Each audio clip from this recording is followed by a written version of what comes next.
Hello, my name's Colin and I work for the Scottish Fire and Rescue Service. I'm a member of the Community Action Team, which is part of our Prevention and Protection Department. So we deal with community fire safety issues, and we do home fire safety visits in people's houses, and we do youth engagement in schools and various other activities like that. So I'm just here today to talk to you a bit about bonfire and fireworks safety. It is coming up to that time of year, November the 5th, when we all like to go and see bonfires and fireworks, and it can be a fun and exciting time of the year. But it's just a reminder that bonfires and fireworks can be quite dangerous, and we still get injuries every year with people getting hurt, and sometimes that's because they've maybe been a bit careless or not used things in the way they should do. So we're just going to go through some safety information on some slides about bonfires and fireworks. What I would say is it's always best if you can go to an organised display. They'll have the biggest bonfire, they'll have the best fireworks, and it'll be the most exciting night.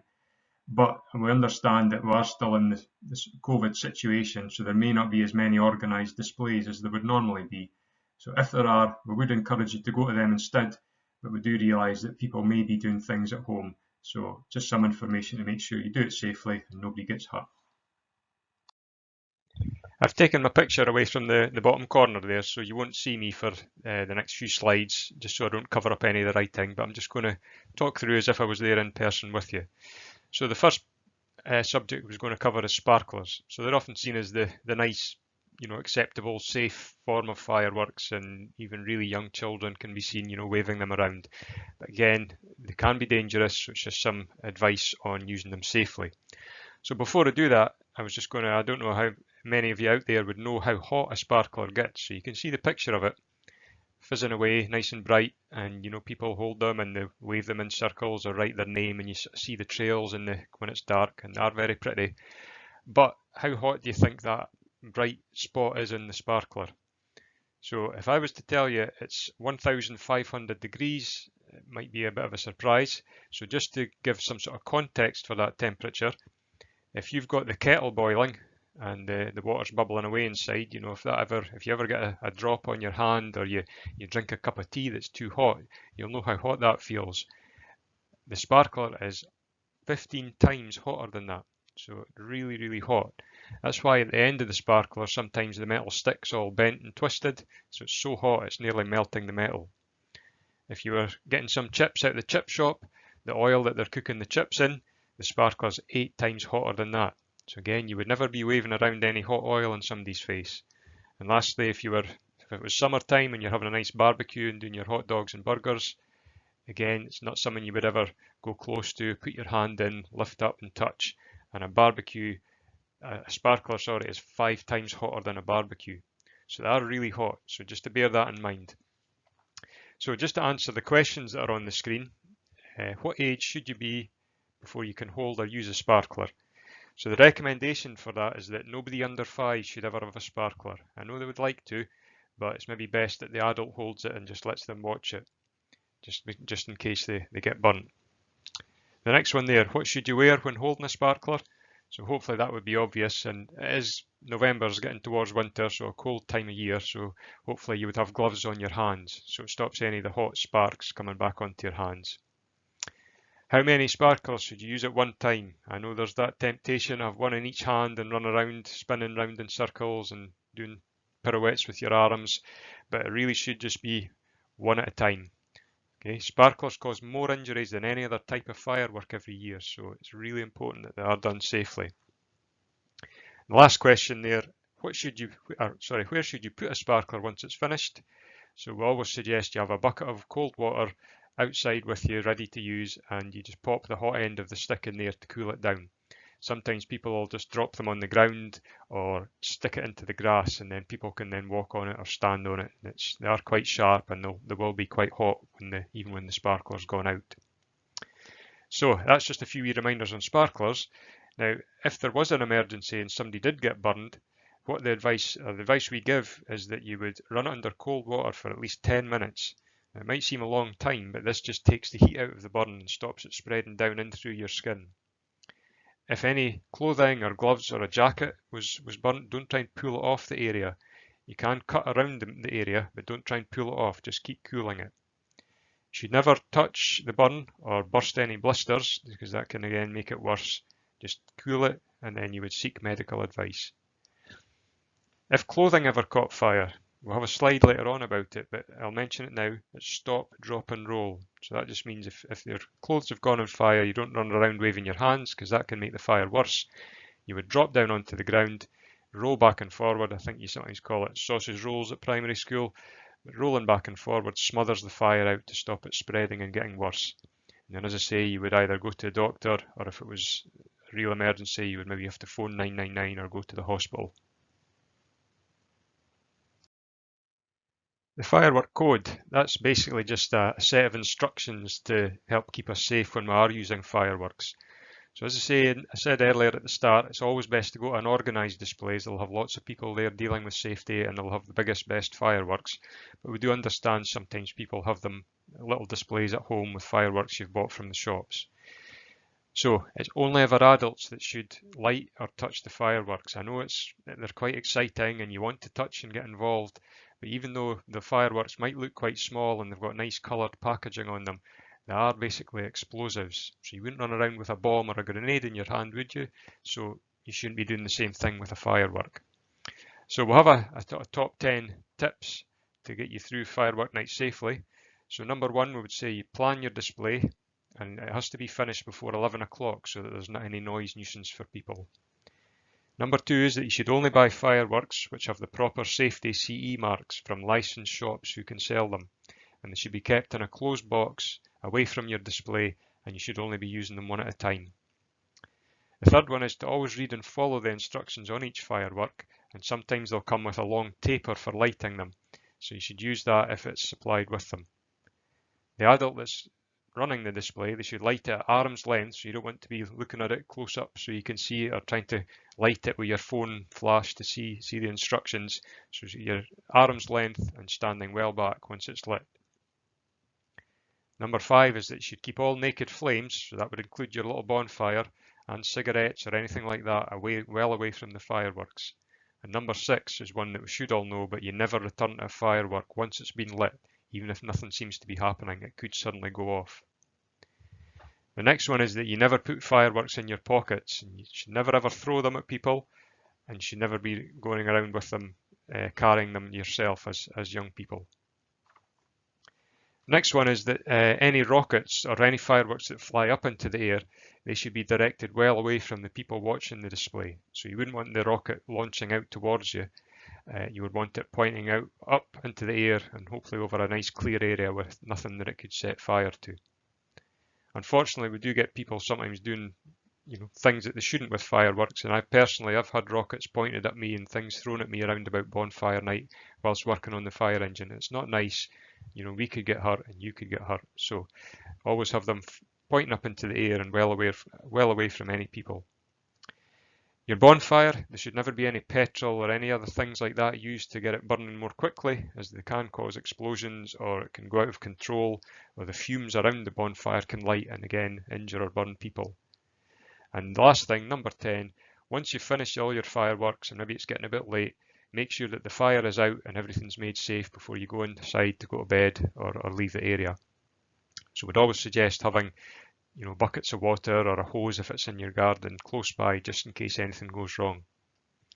The last couple of points I would make on this slide is just to make sure you get rid of your firework packaging responsibly, and also we try and encourage people not to use Chinese lanterns. That's those things that you light a little candle or a little hexi block underneath, and it fills warm air into like a white paper frame or a bag, and then it floats up in the air and floats away.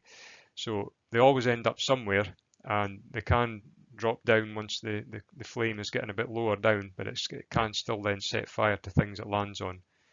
The lanterns themselves, they won't disappear or burn away because the candle's gone out, so they're then causing litter everywhere, and they can cause problems for animals or go out to sea and cause problems for the sea animals as well. Bonfires. Maybe that you're having a small bonfire at home in the garden, maybe because of the reduced amount of organised displays. So again, we've just got some advice points for it. It should always be an adult in charge of the bonfire. We always get around this time of year, groups of young people, school-aged children out and amongst, groups themselves. They've maybe found, set up a little pile of wood or rubbish and they've lit it.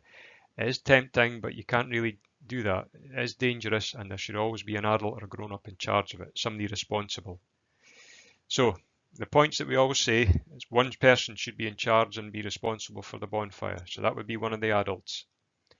Children should always be looked after and supervised so that, again, if you've maybe got any younger brothers and sisters, that they're not going to wander up, maybe not realising about the risks. So we should always keep an eye on them. You want to keep a nice safe distance away from the bonfire. So that means, no silliness, no running up towards it to try and light a stick to wave in somebody's face or do your marshmallows on. No running and jumping over things, and the flame shoots up your trouser leg. So you always keep a nice safe distance. Absolutely no fireworks should ever be placed in or thrown into the bonfire, as they're totally unpredictable. And as I said earlier, they are explosive devices. So they could then go off and spread the fire much further than where you had it set up. Aerosol cans as well, so they can be sometimes found in piles of rubbish, so we shouldn't be setting rubbish bags or wheelie bins on fire. If the aerosol gets hot in the fire, it will explode and it throws out lots of hot metal and plastic shards which can then burn into your face and leave people with scarring again, so very dangerous. Same with the fireworks, but keep a bucket of water or a hose handy just in case anything gets out of control. And obviously watch what it's next to, so you don't want it right beside your shed or your house or a fence or a tree or any overhanging bushes, or even just look above the fire if there's any cables or phone cables you don't want to be setting the bonfire there. Avoid loose clothing, so again, if you've got your coat on, zip it up. If you've got long hair, tie it back. If you're leaning over something, it can be quite easy for these things to catch fire, and again, it can just lead to some horrible injuries, so we don't want that to happen. And lastly, once the evening's coming to an end, make sure everything's properly extinguished, so you've used your bucket of water carefully or the hose, and then just made the area safe before it's left on its own. What we would say is a safe bonfire is probably something that's quite small. It might sadly be smaller than what you've got in your head, but it should be no more than 2.5 meters in height. So if you're standing in a house, that's like looking up at the ceiling in most houses. Some are taller than that, but that's around about 2.5 meters. So the bonfire should certainly not be any bigger than that. As I said, watch out what it's next to. So fences, trees, bushes, sheds, decking in the gardens, anything like that that can burn or cause the fire to spread. And even the embers that float away in the air, you've got to be considerate for neighbours as to where they're going to land as well. Ideally, you want it 18 metres away from any building. That's quite a long way, as far away as you can, but that's what we would suggest is 18 metres. So that's like 18 big long steps if you're trying to pace that out. If the worst did happen and somebody's clothing did catch fire, whether it's from a sparkler or a firework or the bonfire itself, I mentioned it earlier in one of the slides, but what we say is stop, drop and roll. So it's just a little safety thing. So you can see the chap there in the picture, the sleeve of his jumper's caught fire. So what you mustn't do is don't panic, don't run around, because that's then just like fanning the flames and it can make it worse. What we suggest is that you stop. So as I say, don't run around. You drop, so that's drop to the ground, and then you roll. So it's just rolling back and forward, keeping your limbs nice and close so you can roll along the ground back and forward. And all that does is take the air away from the flame and it helps put it out, so it smothers the fire. A fire needs 3 things to burn, so it is like a living thing almost. So it needs fuel, which was this boy's jumper. It needs heat, so the fire is already hot. And it needs oxygen from the air, that's what lets the fire burn. So by taking the oxygen away, by rolling on the ground, we should put the fire out and stop it getting worse and causing him a burn. So stop, drop and roll, it is really important, but you must remember it is only for clothing catching fire. So you might burn your finger, you're not going to drop to the ground and start rolling about. Okay, you would run it under the water, as I mentioned. Same as if the fire alarm went off at school, remember, it's not stop, drop and roll, you would get out of school safely. So stop, drop and roll is only if clothing catches fire in an emergency. It's a good thing to remember. Animals. So we'll see a nice picture of a lovely dog there. Now it looks like he's happily looking out at the fireworks, but if that's the case, he's probably quite a rare dog. Most animals, cats, dogs, and maybe outdoor pets if you have things, most animals are scared of fireworks and the loud noises and bangs that they make. So we're trying to be considerate for them. So again, just think about it if you have any animals or you know animals that live near you. So they should all be kept indoors in the evening when the majority of the firework displays will happen. Might sound silly, but if they are in a room, just maybe lying in their bed, it's good to sometimes put the TV on or the radio on, so just some sort of background noise, and it can distract them from the bangs or lessen the volume of the bangs if there's something else that they can hear as well, so it might help keep them relaxed. Try and take them out for a walk or their exercise during the daytime before it gets dark, so it just means that they can be inside, tucked up safe in the house without getting too stressed out, because it can be quite stressful for animals to sit and listen to that. If you have any outdoor pets, maybe rabbits and hutches and anything like that, they can maybe be brought into a garage or a shed or into the house just for that period when most of the fireworks are happening, or a cover put over them possibly. Close the curtains, so it might just be something that stops the flashes coming in, and again just maybe to try and help them keep relaxed. So if they can't see it, and maybe you've got the radio on or the TV so they can't hear it as much, it may help keep them calm. And as I said before on the bonfire slide, always have a check around your bonfire to make sure nothing's crawled in underneath. I mentioned earlier if somebody did get hurt or burnt that you would maybe have to call the emergency services. So hopefully even everybody that's watching this at primary school age, you would know how to do that. So it's 999 from any phone to call for the emergency services. So hopefully you would all know who the emergency services are as well, but there's actually 4 that you can call from 999. Most people get 3 quite easily, but sometimes get stuck on number 4. So the 4 are, you can see an ambulance there, so that's 1. You can see fire engine, so fire is 2. We've got the police who help us and keep us safe, they're number 3. And then the 4th one is the Coast Guard, who have their helicopters and things for anything going wrong around the coast or on the cliffs and in the water. So that's the 4 emergency services, and it's always 999 to call for them. An operator will answer and they'll ask you, what service do you require? So obviously if there's a problem with a fire getting out of control or it's spread, you would be asking for fire. We all speak to each other, so if it found that we needed the police or an ambulance as well, we would be able to do that. So you would just pick the one that's most suitable when you phone, and the control operator will put you through to them. So we'll say that it's 999 you phoned and you've asked for fire because a bonfire's gone out of control. The next person you'll speak to is the fire control operator. So they'll need to get as much information as they can from you to allow the fire engine to get there as quickly as possible.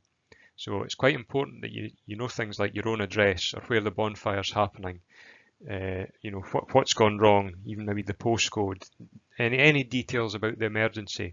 They'll go through it with you, they'll ask you all the questions, and they'll get the fire engine on the way as quickly as they can. So it is good to know all these details. The one thing I would say, we do still get it sometimes, you should never call 999 if it isn't a proper emergency. Okay, that's called a hoax call. And all that does is waste the time of the fire engine that's to come and investigate, and means they can't be somewhere else, that they're really needed. It could be a real emergency. So it could be somebody that you love or care for, and the fire engine can't get there in time to help them because they've been dealing with a hoax call or a false alarm. So just bear that in mind as well. So it's the last slide that I was going to go through. Now, hopefully you've all listened well and maybe remember some of the points. It's just a little quiz to see what you remember and try and get these things to stick in your head. So question 1, when is bonfire night? I'm pretty sure I mentioned it right back at the start, but do you know the date? So I'll give you a few seconds and then I'll bring the answer up. 5th of November. So it's always 5th of November that's bonfire night over here. Sometimes people set fireworks off at New Year as well, but 5th of November is the big night. So the next question, how old do you have to be to buy fireworks?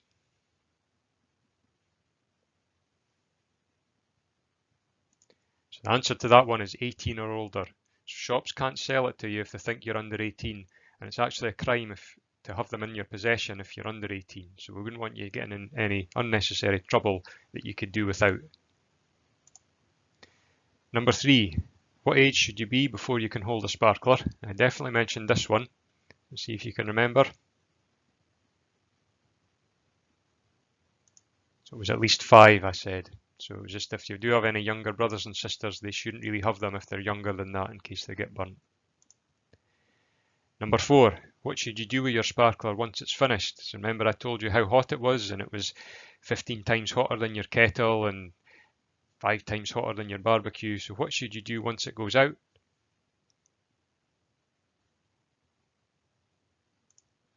Put it into the bucket of water with the hot end down, and you might get a little sizzle as it goes in, and that's it just cooling down to make it safe. Number 5, who should be the only person that lights a firework?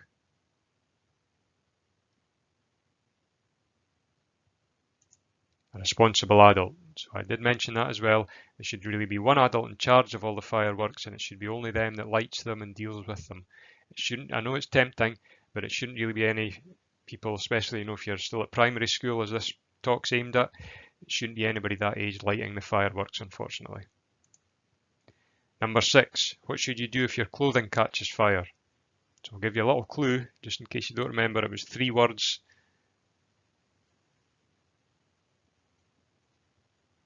And that was stop, drop and roll. So if clothing catches fire, you stop, you don't run around panicking, you drop to the ground and you roll back and forward to smother the fire out. Number 7, how much does it cost to make a call to the 999 service? So you might think, oh, I've no credit on my mobile phone, or it's run out. How much do you think it costs?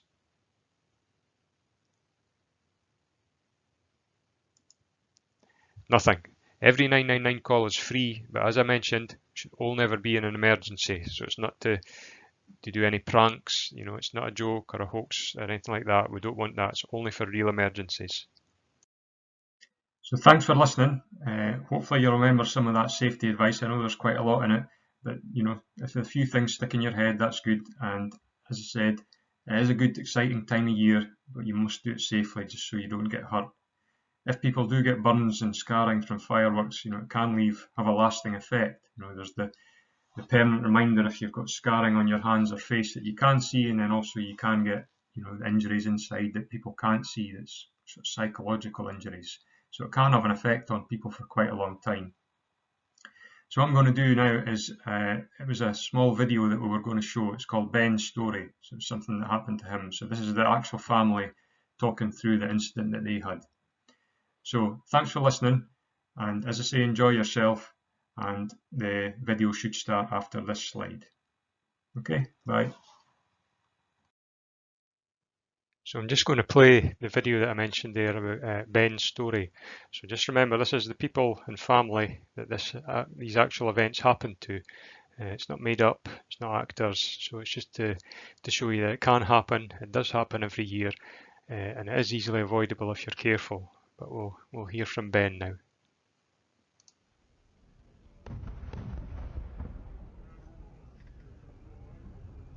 It all happened so quickly. 1 minute, I was enjoying the fireworks. The next, I was badly hurt. I was 4 years old. We were in the garden at home with my dad, and we were setting off fireworks. It was really exciting. One of the fireworks came straight towards me. It went into my shirt and it went on fire. All I could do was scream.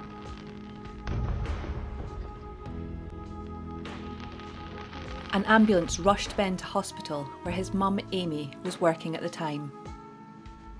I can't even explain what was through your mind as a parent at a time like this. It was absolutely terrifying. Ben suffered serious burns and had to have weeks of painful treatment. Ben will have scars for the rest of his life and still needs regular hospital visits to this day. I don't think we as a family are ever going to enjoy fireworks night. It's a horrible time of year for us. The advice I'd give people around fireworks is stay the safe distance away at all times, and if anything happens, stop, drop and roll. I want to tell my story because what happened to me shouldn't happen to anyone else, and it's to keep everyone else safe.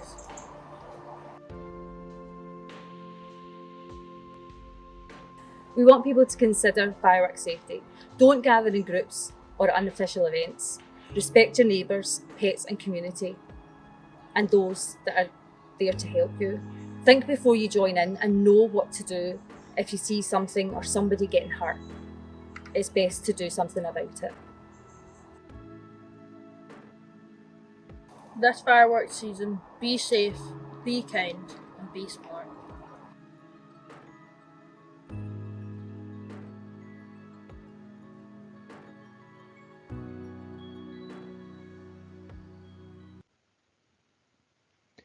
So you can see what happened to Ben there. So it's very brave of him to talk about that, and obviously it's not pleasant to see the pictures of his injuries, but it's what I said earlier, you know, it's so easy, injuries that you can't see, and then obviously Ben has the effects inside that you can't see, and it'll affect him for possibly the rest of his life. So it's just a stark reminder, enjoy yourselves, but do it safely.